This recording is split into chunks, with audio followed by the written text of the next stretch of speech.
Para sa'yo. Naniligaw ka ba? Ano sana eh. Jayron, salamat dito ah. Alam mo, gwapo ka, mabait, matalino. Pero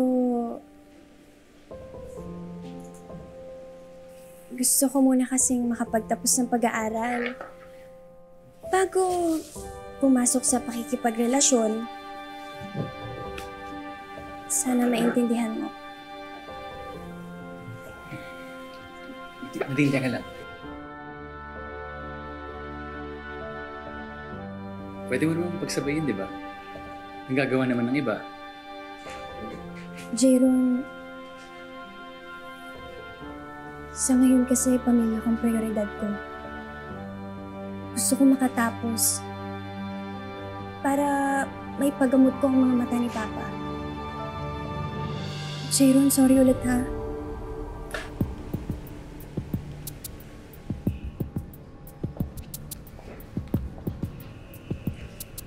Alam mo, Jayron,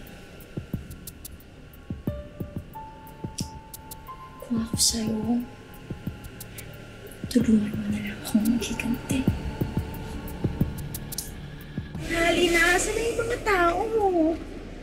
Pag ganitong oras, halos ubos na yung mga ulam natin eh. Ngayon, parang hindi naman nabawasan. Hoy, sige, babalik ka dito, ha? Oy, mga iyo, dito na kayo kumain. Mas mura! At mas malaki ang serving! Sure ako, mas masarap! Gusto niyo? Ha? Isan? Jiggy, usap na tayo. Pwede tsaka na lang. Kami kong customer, busy, hindi kagaya nung sa'yo.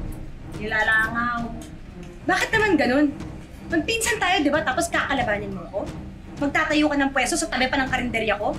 Tapos yung mga ulam na binibenta mo, katulad ng ulam na binibenta ko, yung mga tinuro ko sa'yo. Bakit? Ikaw ba ang may-ari ng mga potahe? Alam mo, hindi ko alam kung saan mo nakukuha yung lakas ng loob mo eh. Kapal din ang mukha mo eh, no? Uy, ikaw alam mo. Kesa nangangawa ka dyan, pati mo nalang alagaan yung anak mo.